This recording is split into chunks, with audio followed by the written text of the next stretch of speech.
Assalamualaikum warahmatullahi wabarakatuh.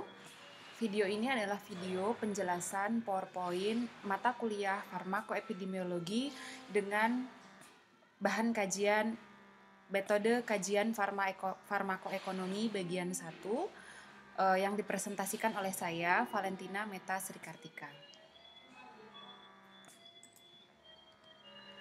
Adapun kajian farmakoekonomi yang dibahas pada slide ini adalah ada 3 sebenarnya. Yang pertama adalah Cost of Illness Analysis atau COI, Cost Minimization Analysis CMA, mohon maaf salah typo, kemudian Cost Effectiveness Analysis atau CEA. Sebenarnya ada metode kajian farmakoekonomi yang lain dan akan dibahas di pertemuan selanjutnya. Cost of Illness Analysis di sini adalah sebuah analisis farmakoekonomi yang dilakukan dengan cara menghitung seluruh total biaya dari suatu penyakit pada populasi tertentu. Jadi di sini kuncinya adalah seluruh total biaya, tidak hanya biaya obat.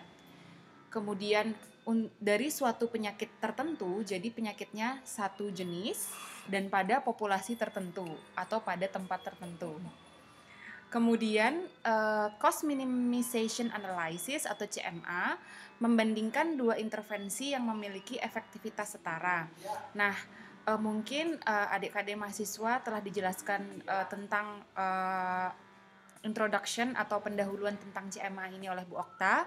Jadi saya tinggal mengingatkan atau membahas kembali bahwa CMA dalam membedakan metode farmakoekonomi yang perlu kita perhatikan adalah dua.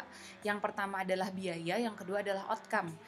Semua metode kajian farmakoekonomi biaya diukur dalam valuasi moneter atau misalnya di Indonesia rupiah, di Amerika dolar Amerika, di Australia dolar Australia. Nah, yang membedakan di sini adalah intervensi yang dibandingkan. Jika cost minimization analysis, intervensi yang dibandingkan itu memiliki efektivitas yang setara. Sedangkan jika cost effectiveness analysis atau CEA membandingkan dua intervensi untuk kondisi atau penyakit yang sama. Di sini adalah misalnya ilustrasinya sama-sama untuk penyakit diabetes membandingkan obat A versus obat B untuk kondisi penyakit diabetes. Sedangkan kalau CMA tadi lebih sempit lagi karena dia penyakitnya harus sama dan efektivitas obatnya pun harus terbukti ekivalen, bahasa bioavailabilitas dan bioekivalensinya. Nah, sebenarnya evaluasi ekonomi itu dibagi menjadi dua. Yang pertama adalah partial economic evaluation, yang kedua adalah full economic evaluation. Nah, COI tadi, cost of illness analysis, itu termasuk dalam partial economic evaluation atau evaluasi ekonomi sebagian. Dikatakan parsial atau dikatakan sebagian sebab hanya menghitung total biaya dari suatu penyakit tanpa membandingkan biaya dan juga outcome atau luaran klinis dari kedua intervensi. Jadi di sini tidak ada intervensi yang dibandingkan, tidak ada, hanya ada satu penyakit. Nah, kira-kira satu penyakit itu berapa total biaya yang dikeluarkan untuk mengobati satu penyakit di sana. Kemudian jika kajian full economic evaluation, nah ini selain membandingkan biaya yang dikeluarkan untuk mengobati suatu penyakit, juga membandingkan luarannya, apakah biaya yang dikeluarkan itu worth it dengan luaran yang didapatkan. Dan termasuk full economic evaluation ini adalah CMA, Cost Minimization Analysis, CEA, Cost Effectiveness Analysis, CUA, Cost Utility Analysis, dan juga CBA, Cost Benefit Analysis. Kita masuk ke partial economic evaluation, contohnya adalah cost of illness evaluation. COI itu mengidentifikasi dan mengestimasi total biaya penyakit tertentu pada populasi tertentu. Jadi seperti yang saya jelaskan tadi, kuncinya di sini adalah dia hanya satu penyakit. Kemudian kita menghitung total biaya yang dikeluarkan untuk mengobati penyakit tersebut atau untuk mengatasi permasalahan yang timbul karena penyakit tersebut pada populasi tertentu, misalnya di Kalimantan Selatan, di Indonesia, di seluruh dunia, dan sebagainya.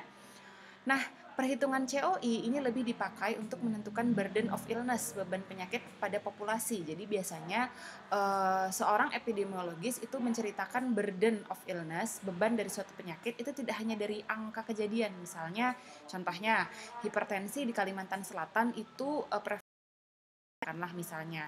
Tapi tidak hanya kejadiannya 20. Epidemiologis juga bisa bercerita, beban penyakit hipertensi ini menghabiskan anggaran rumah sakit sebesar 20% misalnya untuk mengatasi penyakit hipertensi dari seluruh anggaran rumah sakit yang dialokasikan untuk penyakit kronis. Misalnya seperti itu. Jadi salah satu istilah yang bisa digunakan untuk menggambarkan berapa parah sih, berapa beban pemerintah yang harus ditanggung untuk kejadian suatu penyakit tertentu itu tidak hanya dari angka prevalensi, angka insiden, angka kematian akibat penyakit tertentu, tapi berapa uang yang dikeluarkan untuk mengatasi masalah yang ditimbulkan dari penyakit tersebut. Nah, disinilah cost of illness evaluation diperlukan. Evaluasi dilakukan dengan cara menghitung biaya langsung dan biaya tidak langsung yang diakibatkan oleh suatu penyakit. Misalnya contohnya di sini penyakit diabetes, penyakit mental, penyakit kanker. Jadi perlu diperhatikan di sini biayanya tidak hanya biaya obat, biaya bahan medis habis pakai, biaya rawat inap, biaya jasa dokter, biaya pemeriksaan laboratorium, sampai biaya-biaya yang tidak langsung. Perlu diingat bahwa evaluasi COI ini tidak digunakan untuk membandingkan dua intervensi atau pengobatan. Ingat seperti saya bilang tadi, hanya mengkalkulasi satu penyakit dan biaya yang ditimbulkan akibat penyakit tersebut. Di sini memberikan estimasi mengenai beban finansial dari suatu penyakit. Jadi para pengambil keputusan biasanya bisa mengambil data ini. Kenapa sih saya harus, misalnya, kenapa sih pemerintah harus memberikan prioritas kepada misalnya penyakit mental daripada penyakit diabetes? Karena kejadiannya lebih tinggi, karena biaya yang dikeluarkan pemerintah itu lebih besar untuk mengatasi penyakit ini, atau kerugiannya lebih besar yang diakibatkan oleh penyakit mental daripada penyakit diabetes, misalnya seperti itu. Dengan mengetahui biaya yang timbul akibat suatu penyakit, layak atau tidaknya suatu strategi pengobatan atau pencegahan terhadap penyakit tersebut dapat diukur. Contohnya, COI dari pengobatan kanker payudara stadium akhir di Indonesia adalah sekian rupiah. Kemudian pemerintah mencanangkan screening massal sebagai upaya deteksi dini untuk mencegah berkembangnya kejadian kanker payudara stadium akhir. Biaya untuk melaksanakan screening massal tersebut katakanlah sekian. Nah, kelayakan dari strategi screening massal dapat diukur dengan membandingkannya dengan COI pengobatan payudara, kanker payudara stadium akhir. Saya jelaskan lagi ya. Misalnya adalah beban pemerintah karena kanker payudara khususnya stadium akhir di Indonesia adalah misalnya katakanlah 1 miliar. Itu beban pemerintah yang harus dikeluarkan untuk yang timbul akibat kejadian kanker payudara stadium akhir. Misal pemerintah mencanangkan screening massal, katakanlah misalnya tadi saya bilang beban biayanya berapa? 1 miliar misalnya ya. Katakanlah screening massal memerlukan biaya sekitar 500 juta. Screening massal 500 juta, tapi dengan diadakannya screening massal, maka kejadian kanker payudara sampai stadium akhir misalnya berkurang 50%. Akibatnya misalnya karena berkurang 50%, jadi kejadian yang tadi pemerintah harus mengeluarkan 1 miliar berkurang 50%, mungkin anggaran yang harus dicanangkan itu hanya 500 juta. Sedangkan biaya untuk melakukan screening massal ada 500 juta.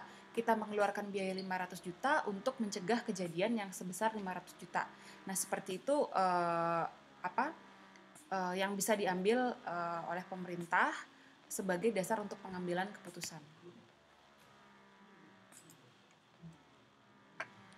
Nah, kemudian kita masuk ke contoh full economic evaluation. Di sini di pertemuan kali ini kita hanya membahas masalah CLA. Nah, saya perlu ingatkan lagi sebenarnya analisis farmakoekonomi itu ada 4, CMA, CBA, CLA, dan CUA. Suatu analisis farmakoekonomi dikatakan CMA seperti yang saya bilang tadi apabila luarannya itu dua luaran tersebut dianggap ekuivalen atau sama. Suatu analisis farmakoekonomi dikatakan CBA apabila luarannya itu kita valuasi lagi. Jadi misalnya luarannya adalah